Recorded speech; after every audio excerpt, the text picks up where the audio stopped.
Good afternoon, everybody. I do not have anything at the top, so we'll go right to it. Nothing at the top.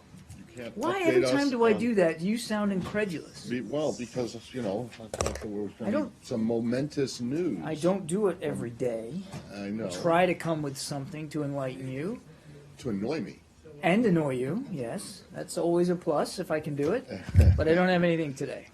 Well, can you update us on the status of your preparations to suspend the engagement with Russia on Syria? I don't have any updates from yesterday. In other words, there's been no contact between the Secretary and Foreign Minister I Lavrov? No, I didn't say that. I just Oh. said I don't have anything to update you on in terms of Well, so in terms there of was- so there decisions. wasn't- The secretary so- did speak to okay. Foreign Minister Lavrov this morning.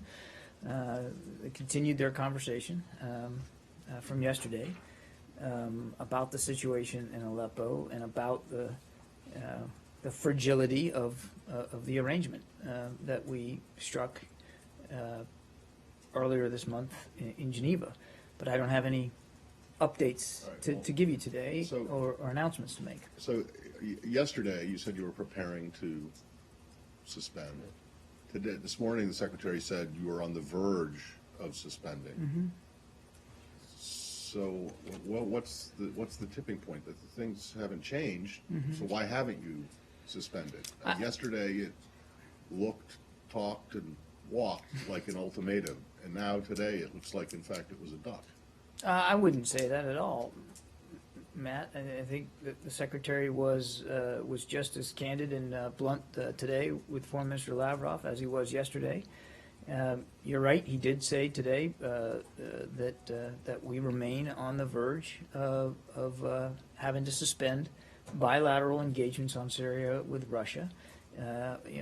And that's exactly where we are, which is where we were yesterday, and we are still prepared to enact that kind of a suspension, and we're in consultations right now inside our own government, and of course with Foreign Minister Lavrov. But I just don't have any updates It for sounds you. like you backed down from what you had threatened to do. Is that not, why is this not, why should the Russians or the rest of the world not look at your decision not to go ahead and suspend as after the, why should they not see your threat to suspend as a bluff if you had not gone Well- ahead and suspended, given the fact that there's been no change in the situation? On the Well, ground? I certainly can't get in the heads of Russian leaders and determine how they looked at the strength of the comments that we had yesterday. They still remain valid today, and I can assure you this was no idle threat. It wasn't an idle threat yesterday, and it's not one today. The secretary very much meant exactly what he said, both yesterday and today, and we're perfectly prepared to suspend if it comes to that. But again, the conversation continued today, and I just don't want to get ahead of any decisions. Last thing, you just say it was no idle threat yesterday, and it's not an idle threat today. So it's an active threat, but one that has not yet It been is- acted it's- on, it's- and one which you cannot give a timetable for when it will be acted on. All I can tell you is we remain very serious about where things are in Aleppo, where things are with respect to the failure of the arrangement thus far that we reached in Geneva, and we're very serious about the potential of suspending bilateral engagement with Russia over on Syria if it comes to that. Yesterday, you told us that, both in the readout and then when you spoke here, you told us that that you would do so unless Russia took immediate steps to halt the violence. And when we asked you to define immediate, if I'm not mistaken, you said now. So 24 hours has gone past. Is it fair to say that you don't need immediate action from them? No, that's not fair to say at all. So well, if immediate means now, and they didn't do anything yesterday, and as best I can tell, the violence has continued pretty much unabated overnight, why are you giving them more time? It's not about giving them more time. As I said, the conversation continued again today, and the secretary said it himself. That we're on the verge of a suspension, barring some significant steps by Russia, and we are in active, as in just a couple hours ago, active communication with Russia on that very issue. Last week, when the Secretary spoke emotionally at the Security Council, he talked about, when he was talking about the kinds of steps, he talked about an immediate, complete grounding of the Syrian Air Force. And you alluded to that earlier this week. Is that still the kind of dramatic step you're looking for? That should that occur, should they be willing to implement that, that certainly would be a significant step that would give us the confidence that that Russia is serious about meeting its end of the commitments. And why, though, after all the time that has elapsed since since the original Geneva Accords were reached, I think back in 2012, was it? Why do you still think that they might be serious when, by your own telling, they have violated so many of the agreements that you have reached with them? Why do you think that there's even a scintilla of a chance that they might be serious now? I didn't suggest, and neither has the Secretary, that we believe they are serious. Their actions over just the last few days raise significant doubts and questions about the seriousness with which they are willing to apply their own commitments, stated not just privately to us in the negotiating room, but publicly. So we have significant doubts about their seriousness. What I can tell you is that that in many of these, you talked about going back to 2012, and I could take you just back to February, that when they have chosen, able and willing, to use the influence that they have on Assad to reduce violence in Syria, it has proven successful. Now, was it perfect? No. We never expected there'd be zero violence in Syria, but there was a time for a couple of months earlier this year where it was significantly reduced, and people were out and about, and businesses were opening back up. So we know that they can do it. The question is, actually, we're asking the same question that you are, Ashad, is how serious are you about this? And again, that was very much the tone and tenor of the conversation today. How do you, sorry, last one for me on this, but how do you address the criticism that you've been played, and that what they have essentially done is used the negotiating process with the Secretary to help the Assad government achieve its aims on the ground, while continuing to conduct a sort of pretense negotiation that you have played along with? Nobody is under any illusion that that Russia's actions have propped up, bolstered, supported Assad in his efforts to continue to brutalize Syrian citizens, their own people. No, we're not under any illusions. And if you go back and look at what the Secretary said at the UN Security Council just last week, I think you could see and hear in his voice how much he recognizes that reality. Nobody's being played here. But that doesn't mean that we're not willing to continue to a point, and so far we're still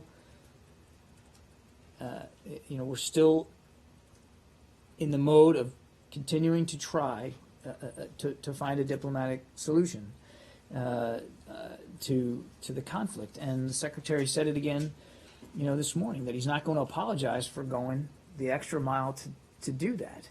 But any suggestion that he's sitting there at the table blindly taking everything the Russians say on faith, or that he is naive to what Russia might consider its own geopolitical interests in Syria, is just it's not true. It's false. It's absolutely not. Doesn't comport with the facts. But he's the nation's chief diplomat. His job, his whole reason for being, is to try to arrive at solutions through diplomacy, and that's his mission, and that's what he's been trying to do. Now, he's also been very honest that even as the nation's chief diplomat, his patience isn't limitless, and I think you can again go back just over the last 7 to 8 days and see the tone and tenor of what he's been saying to all of you publicly about the situation, particularly in Aleppo, and you can see that he is indeed, himself nearing the end. Well, how many extra miles is he prepared to go, though? I mean, it seems like he's already, basically completed a marathon of extra miles so far. I mean, how many? And before you keep asking this question, how serious are you, Russia, about this? How is it you haven't gotten an answer to that question yet? I would agree that, an honest answer to that question seems to be elusive. And as I said, as the Secretary said, that's why we believe we're on the verge of a suspension. But how can it be elusive? You keep saying over and over and over again that the Russians are showing that they're not serious. Right. And yet you're prepared to continually, to keep on, apparently without limit, asking the question of them. It's not without limit. Could I ask the language of diplomacy when you say you need something immediately, and you define immediately as now, and that was more than 24 hours ago, and the consequence that you threatened doesn't happen?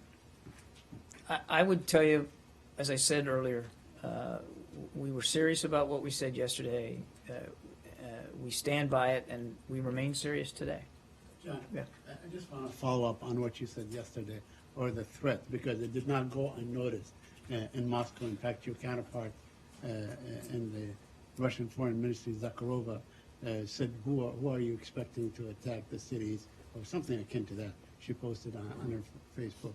Is it the moderates that you talk about? Obviously, I don't know what kind of, what is the message behind what she's saying. What she's saying, she talked about the body bags and so on. How serious was that threat? How does that threat should be interpreted? I wasn't issuing any threat yesterday to You say that those cities could be vulnerable. Russians will go back in body bags and so on. That is not a threat. No, those were facts, and they're not new facts. They're not things that we haven't said before. The question was, what would be the consequences to Russia for not being serious about meeting their commitments? And I said what I have said, the Secretary has said many times before, that the consequences are more war, more bloodshed, and it's Russian troops that are in that war, not U.S. troops. So it was just a fact. There was no threat. There was no, I've seen claims that I was trying to incite terrorism, and that's just completely bogus. That's not at all the point that I was trying to make. Okay. Now, on the issue of the ceasefire, I think the Russians are proposing a 48-hour ceasefire. Are you aware of that? Do you have any comment on that? I've seen press reporting on it, but but it's not- I don't have anything to confirm one way or the other that that's a real proposal. It was not a topic that the Secretary discussed with the I'm not going to get into Minister. a detailed readout of this discussion today. I've seen the press report on this supposed 48-hour ceasefire. I just don't have anything to add. My last one on this, just regarding maybe arming the opposition or relying on your allies, your Arab allies in the GCC countries, arming the opposition with Stinger missiles and maybe even more sophisticated missiles. Do you have any comment on that? I don't. So since you have, this would be my last because I've got to go someplace, but since you have not followed through on the suspension of the discussion, does that mean, or can we infer then that in their conversation this morning, that in his conversation this morning, the Secretary got some kind of signal from Foreign Minister Lavrov that there was reason for you to keep the window open longer? Well, I'm not going to speak for Foreign Minister Lavrov, Matt, and I'm not going to provide a detailed readout of the conversation. It was a continuation of what they talked about yesterday. The only thing I can tell you is what I've said before, that the Secretary's concerns were the same. The seriousness with which he believes we are approaching the verge of a suspension was, I think, very, very clearly relayed. So that I just don't understand why then there's any reason to give them more time unless you. Well, let's don't not get care ahead. whether- I just don't. Whether or not people take you seriously. Let's not get ahead of process here. Let's not get ahead of decisions. All right. Sean, I've got two. First, the team is still in Geneva right now? You pulled them out? As far as I know, there's been no change to their presence in Geneva. But as you know, Felicia, it's it's an evolving. Their presence it comes and goes. There's people that get at it, get taken back. I mean, it's not like a Right. ship at sea where everybody's there all the time. But the started in this pulling case people out? in this case they're still there. Yeah. Okay. And then just a second question, I guess, just going back to, I know you've talked about this a lot, but Russia's been complaining about rebels, U.S.-backed rebels being intertwined with Nusra, and there are some rebel leaders saying publicly that they feel the U.S. cares more about ISIS and Al-Qaeda than them and their fight against Assad. And so I guess, why has it been such a problem to separate them? And then particularly, is there any deficit of trust between the U.S. and the rebels over this? Well, let me take the second one first. I mean, we still continue to support the moderate opposition in Syria, as do some of our allies and partners, some of whom are in the region. And there's certainly no diminution of our level of support for the efforts to move forward on a political transition, and that's the kind of support that we're talking about is diplomatically trying to get a cessation of hostilities and humanitarian aid delivered so that they can get back to the table in Geneva with the regime, and we can maybe hope to move the process forward. We certainly understand the frustrations that some of them have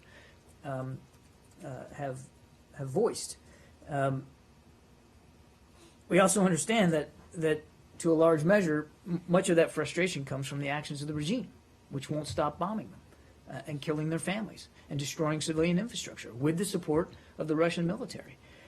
But there's absolutely no question that the United States still very much wants to move the political process forward and is going to we want to see the bombs stop and the humanitarian aid get in so that the conditions can be created for political talks to resume. Okay, did I answer everything? I guess the question is just like, is this trust over the question of how the U.S. feels about the rebels' fight against Assad versus Al-Qaeda and ISIS? Is this affecting this separation process? I'm not aware that there's a. I mean, if that notion is true, Some rebels are saying publicly. yeah. I mean, I'm not aware that it's having a tangible, practical effect on the work we're still doing on behalf of the opposition to reach a political solution that I'm aware of. And then this idea that they that wouldn't we're be willing to separate because they don't trust that you care about their fight. certainly we understand that some groups have in the past made that decision. Our message to them is exactly the same as it's always been, that being physically co-located, at the very least, certainly being affiliated in any way or supportive of in any way of offensive actions by al-Nusra is a dangerous proposition for them to pursue, and we've been very honest about that. We recognize that the quote-unquote marbling, if you will, of opposition groups with Nusra remains a challenge. And yes, we've heard comments by some that that point to Nusra as a fighting force against Assad. But what we're trying to do is end that fighting what we're trying to do is stop the civil war, and create the conditions where political talks can resume. So that's, I mean, the whole locus of the energy that we're applying to this is to get a ceasefire, cessation of hostilities, that's nationwide and can be enforced nationwide, so that the bombs stop dropping. Get humanitarian aid in so that people can get food, water, and medicine, and resume some sense, and I don't even mean a sense, but some sense of normalcy in their lives, so that political talks can pursue. We believe that, and this is the message that we're sending to everybody, including the opposition, that the way forward here still should be political in nature. And so that's why we don't want to see this marbling. We don't want to see them fighting with a UN-designated terrorist group like al-Nusra. Now, these are decisions they have to make.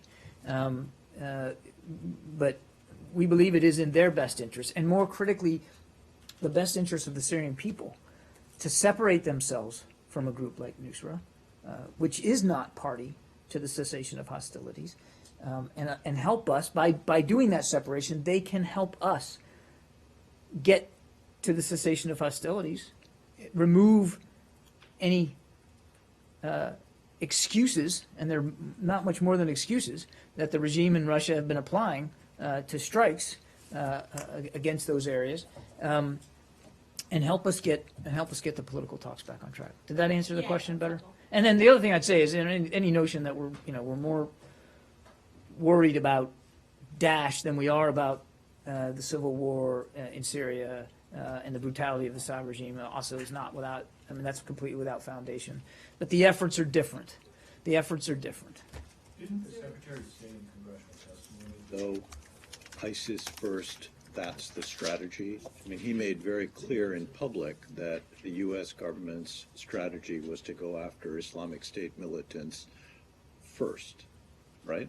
So I don't think it's entirely without foundation that you're more concerned about ISIS than about the Assad regime, because you chose to go after ISIS I'd have to first. look at exactly what he said, Arshad, but the military strategy is about Daesh.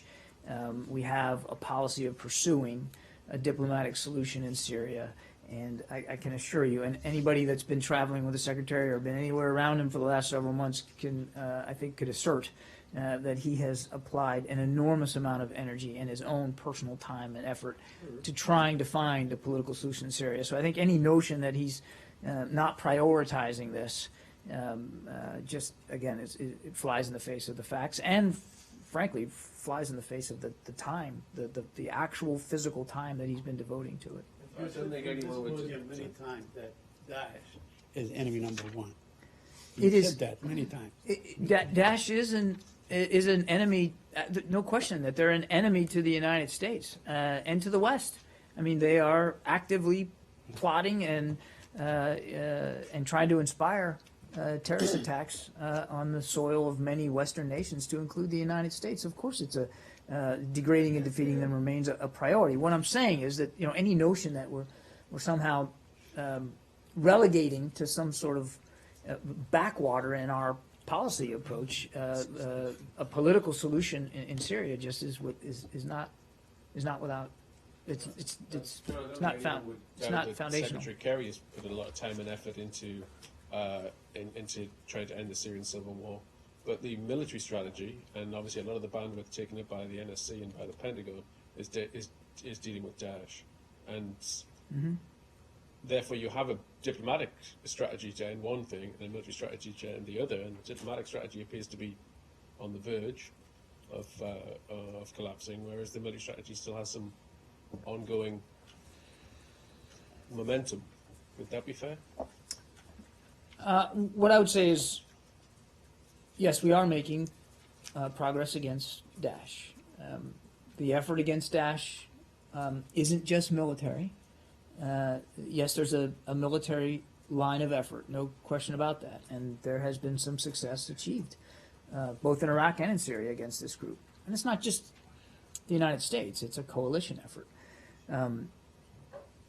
This is a terrorist group that we have now for more than 2 years made a concerted effort to degrade and destroy and defeat their capabilities in the field, which means there's going to be what we would call kinetic activity against them.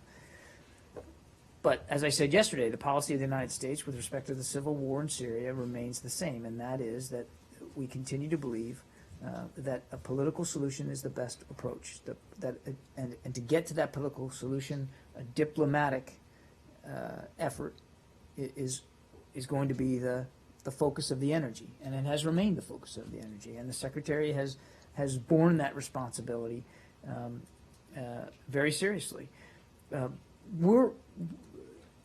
I wouldn't begin to stand up here and assert to you that we're content with the situation on the ground in Syria with respect to the civil war. I wouldn't assert to you that we're content with the level of progress that we have achieved diplomatically to try to bring this civil war to an end. That's why the Secretary spoke again today with Foreign Minister Lavrov. That's why we talked very seriously yesterday and today about being on the verge of having to suspend bilateral engagement with Russia over Syria. It's not that we want to do it. It's that Russia's activities themselves and the regimes are propelling us in that direction.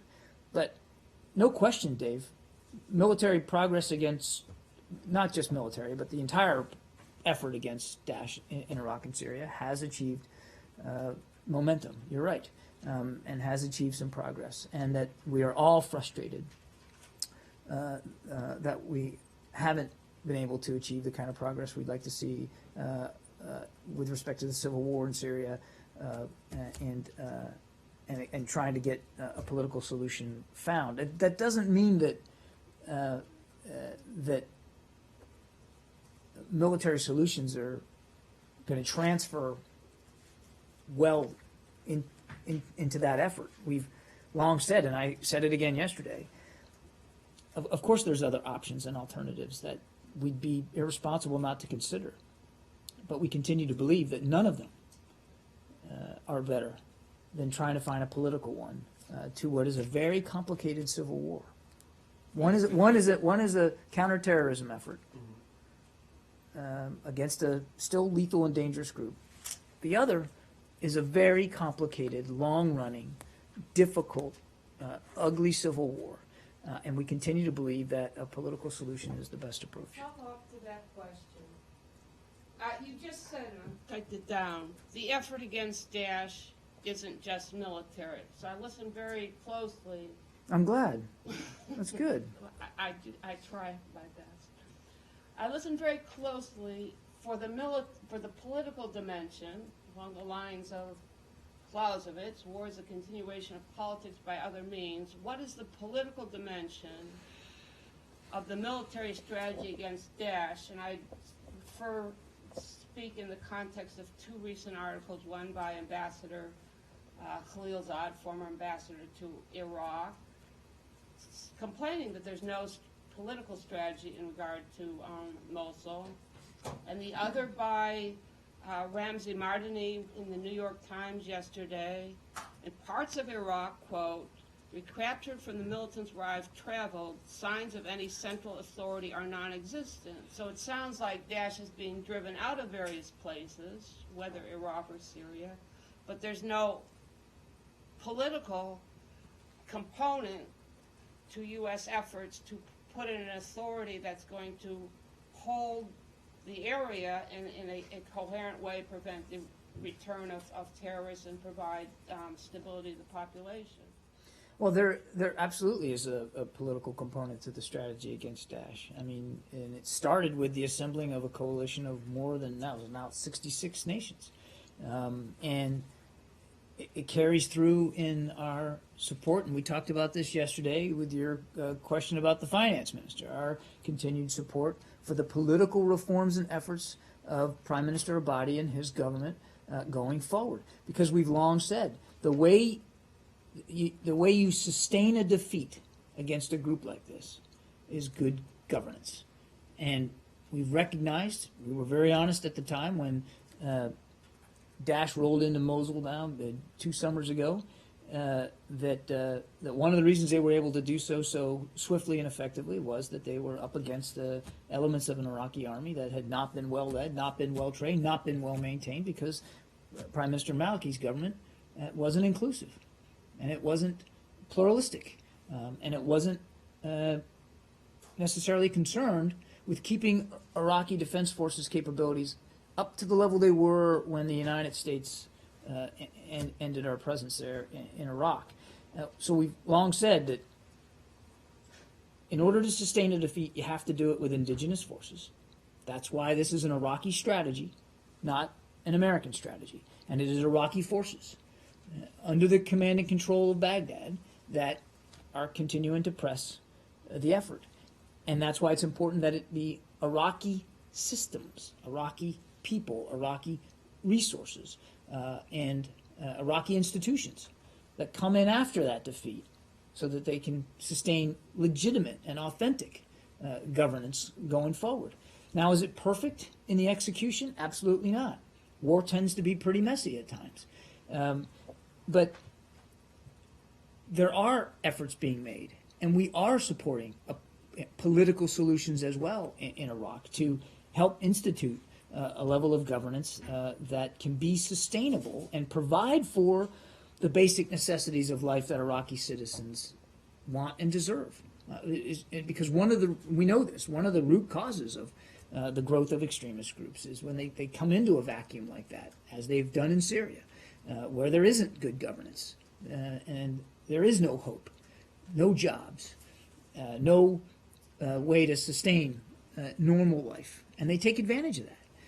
It's not the only reason. I'm not suggesting that a jobs program is going to solve everything. I'm just saying that good governance has an effect on trying to keep out extremists once they have been forcibly forced out of an area. But it's a difficult effort. And look, there are places, you talked about rebuilding efforts or holding, afterward. And there are parts in Iraq where it has gone pretty well. Tikrit, 90 to 95% of the citizens of Tikrit are back in. We've seen many citizens of Ramadi come back. And in Fallujah, just starting to see some families come back into Fallujah. It takes time. We understand that. But it's not as if, the question, the way you posed it, and I'm assuming you're getting this from the articles that you're citing, I haven't read them, is that there's no thought given to reconstruction or rebuilding or political stability in the wake of an ISIL defeat. And there will be an ISIL defeat. It's going to happen. And I can assure you that very much our energies and our efforts are being applied to helping Prime Minister Abadi be able to provide that level of governance going forward. They do come from the articles. Mardani, who worked in this building before he worked in Vice President Biden's office, says in parts of Iraq, quote, in the New York Times, in parts of Iraq recaptured from the militants where I've traveled, signs of any central authority are non-existent. His argument in that op-ed is that the United States needs to help Abadi build a proper force, military force, to liberate Mosul and not rely on the patchwork of militias that now exist. Okay, well, again, I really don't want to get into the habit of responding to every op-ed columnist and every line written by them, with all due respect to their experience and wisdom and knowledge, and this is not, I'm not at all impugning that. But, a couple of points that I'd like to make on the way you phrased that anyway. This is an Iraqi strategy, and it always has been. And part of our support to that strategy is a significant train, advise, and assist mission. You just saw the Pentagon announced additional trainers and advisors that will be going in to help the Iraqis take back Mosul at some point in the future. So our mission is exactly the same as it was before, and we're applying the resources in consultation and coordination with the Iraqi government, by the way, at their invitation, to help them achieve those goals. So we are committed to improving the battlefield competency and capability of Iraqi defense forces. Now back to I think you used the word patchwork. We've long said that the composition of Iraqi forces in the field, that has to be decided and approved by Prime Minister Abadi. Sometimes I think we forget that it's a sovereign country, and they get to make these decisions. And we're going to advise them as they do, but ultimately they're their decisions. And there have been militia forces who have participated in some tactical operations in Syria, and I suspect that participation will continue. But it's going to be done in accordance with the decisions, the organization, and the structure that Prime Minister Abadi puts around it. And to what degree they participate in this area or that, that is up to the Iraqi government to decide. But we, for our part, the United States, remain committed to helping improve their capabilities in the field as they do that. Can I ask one just very quick, sir? Yesterday, you told us that if you were to suspend your diplomatic engagement with Russia over Syria, that would not affect the mill deconfliction efforts. I want to make sure that that's still your position, that if you suspend diplomatic engagement, that you expect to continue deconfliction. Yes, Thank you. still our position. Sorry? Yeah, Nike? To move on, India and Pakistan. Go ahead. First, do you have any? Are we ready? Yeah, go ahead. Sorry. Do you have anything on the Indian surgical strikes against the militants along the borders with Pakistan? Hang on a second.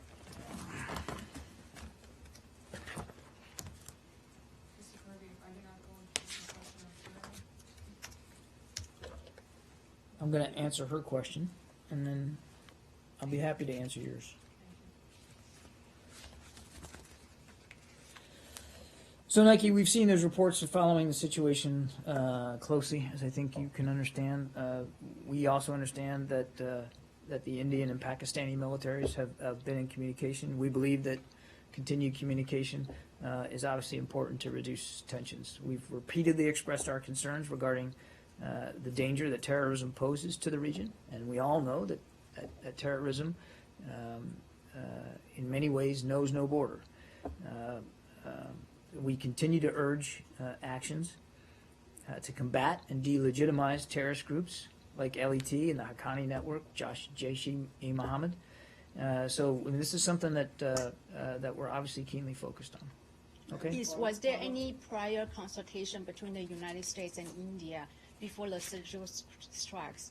I'm asking this because some media reports point out that Secretary Kerry has spoken to his counterpart, and Susan Rice is also spoke to her counterpart.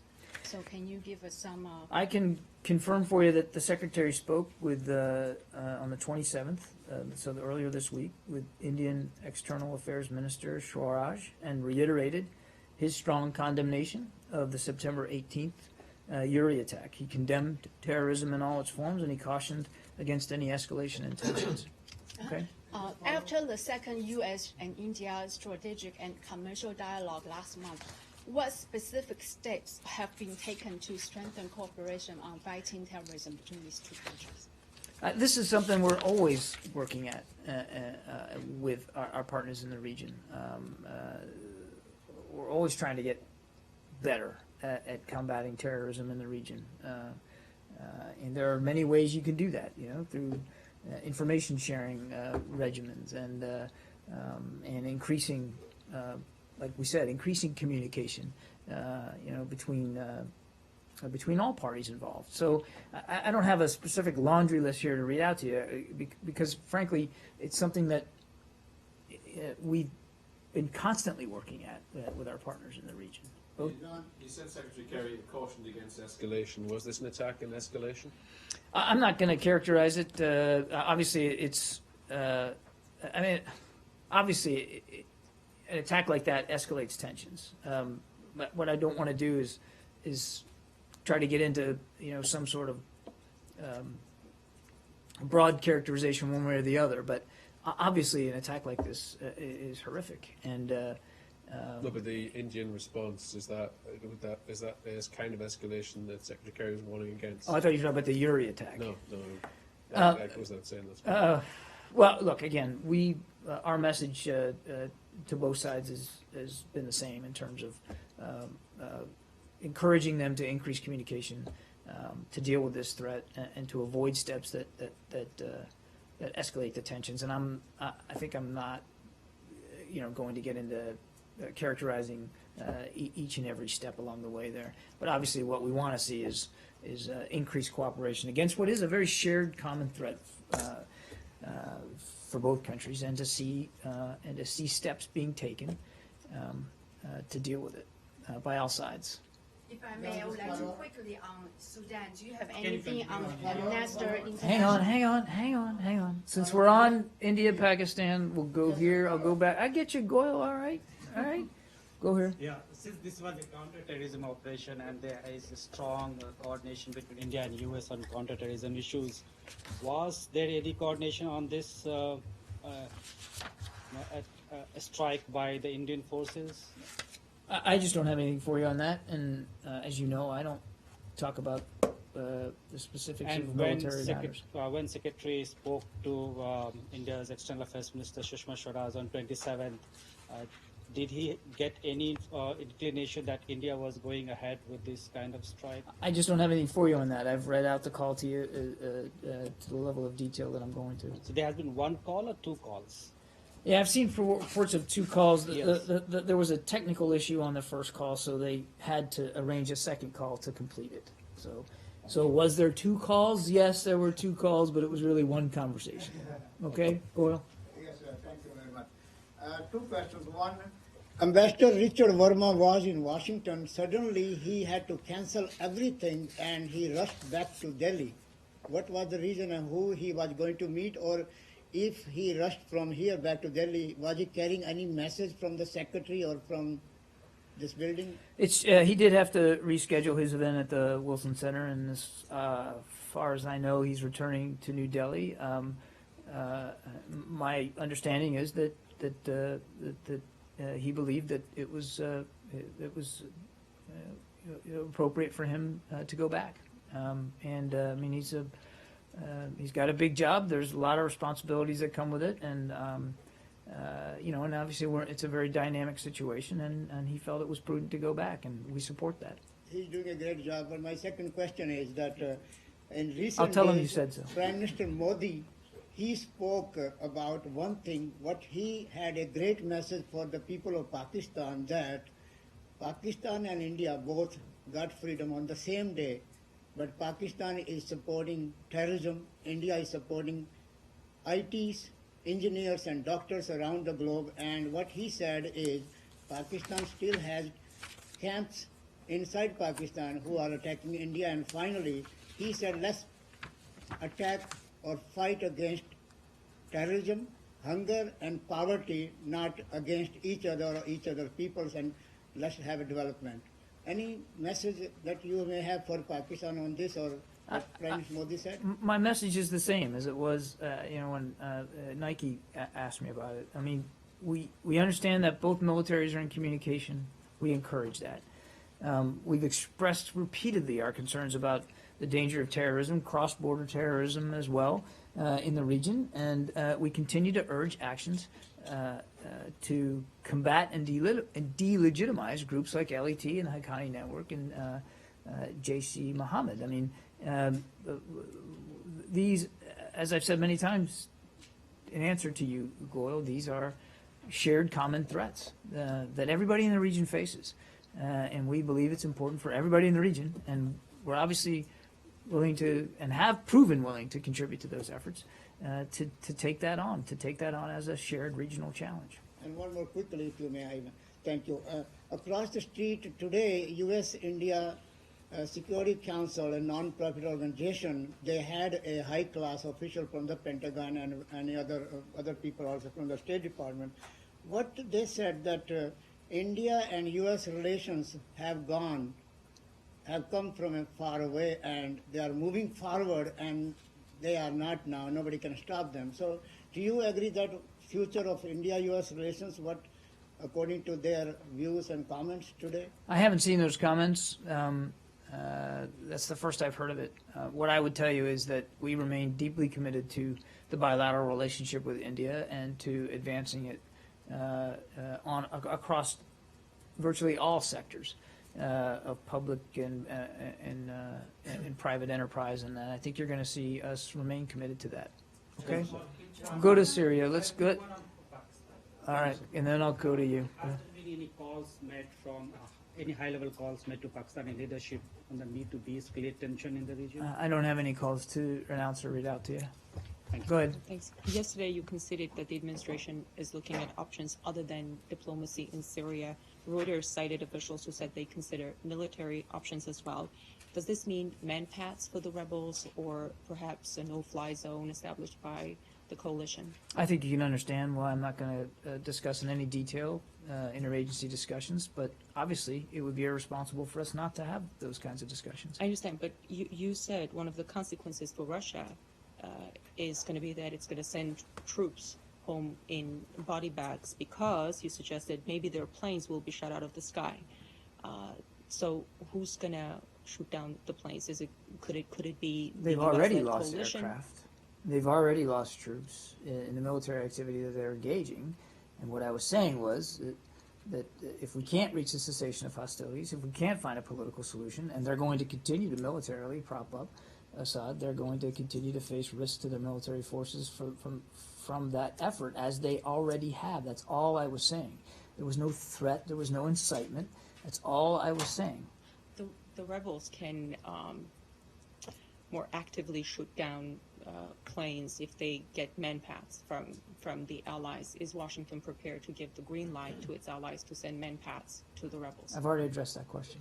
Do you have another? And what is the answer to that? I've already addressed it just a few minutes ago. If you go back and look at the transcript, you'll see that I said I'm not going to discuss the details of interagency conversations.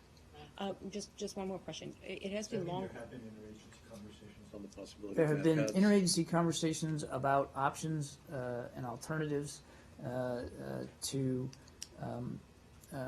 the challenges posed by the civil war in Syria. And I said yesterday, some of those are outside diplomacy, Right. but I'm not going to discuss in any detail or characterize those discussions. Right, so your answer should not be interpreted to mean that you were confirming that there has been discussion of manpads. That's right. I'm not Thanks. confirming that. Yes. Thank you for letting me clarify. For a long time, it has been reported that the administration has been working to prevent its allies from sending manpads to the rebels.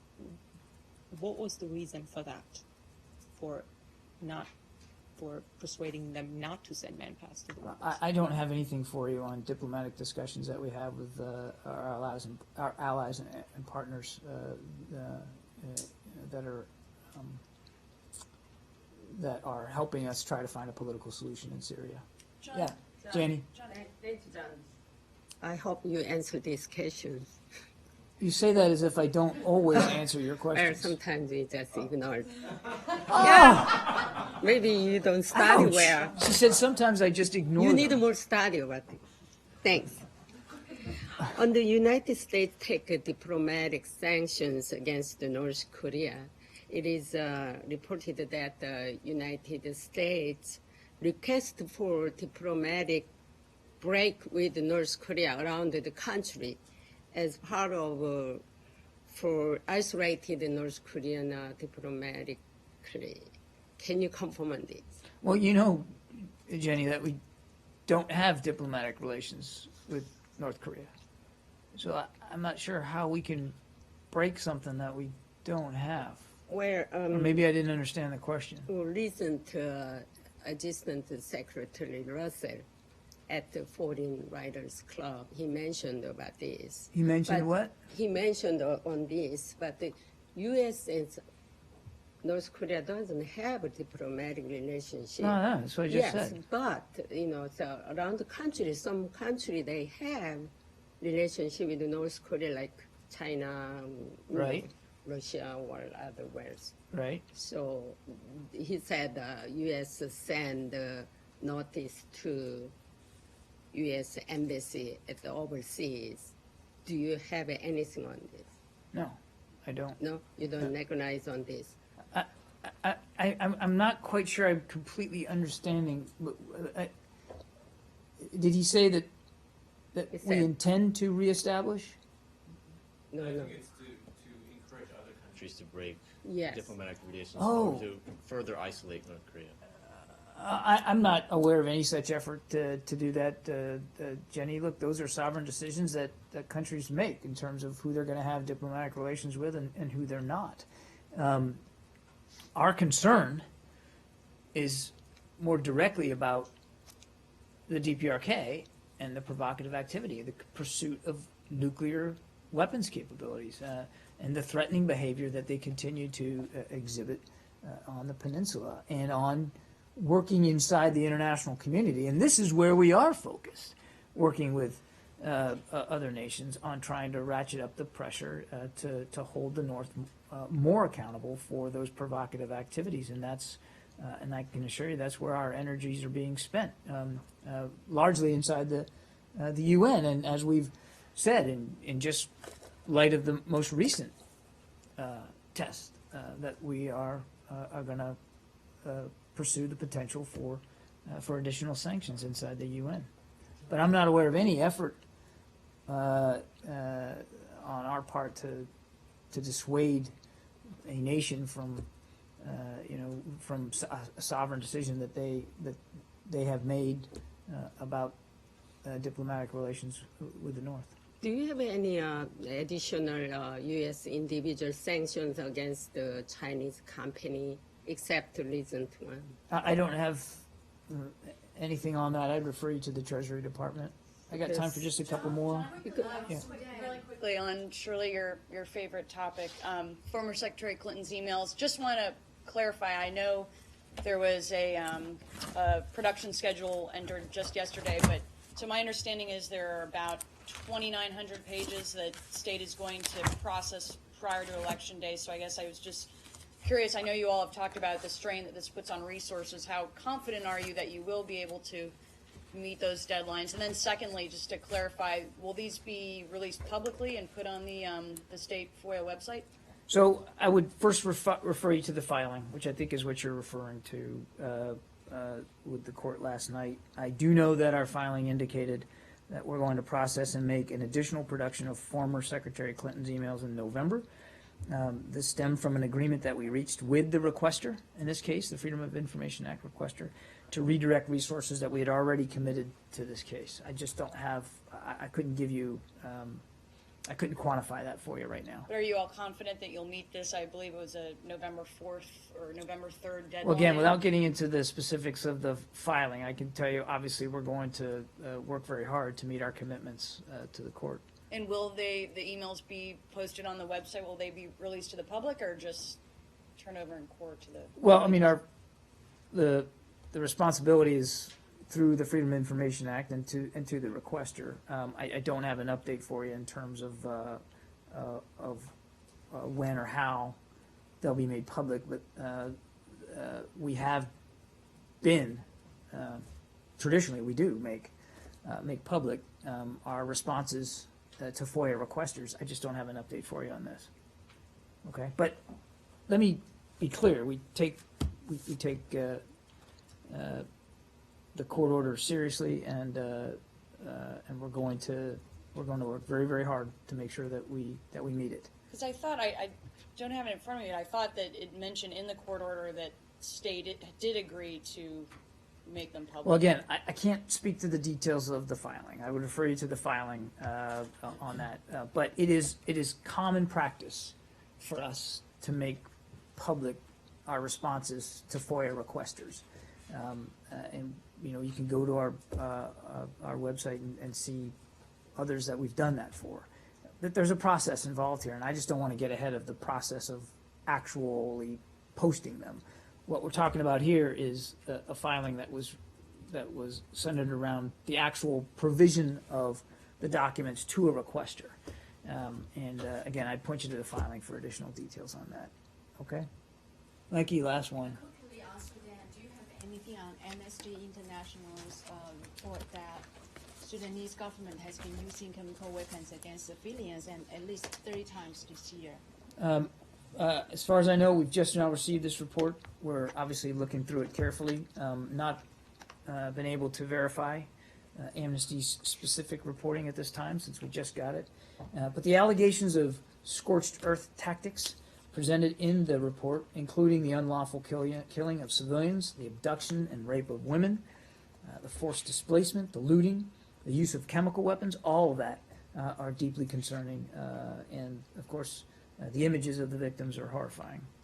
We unequivocally condemn the use of chemical weapons anytime, and such use against civilians in Sudan, if credible, would be reprehensible. Sudan is a state party to the Chemical Weapons Convention, and the use of chemicals as weapons by the government would violate its obligations under that convention. Okay? Thanks, everybody. Sorry again to be a little bit late.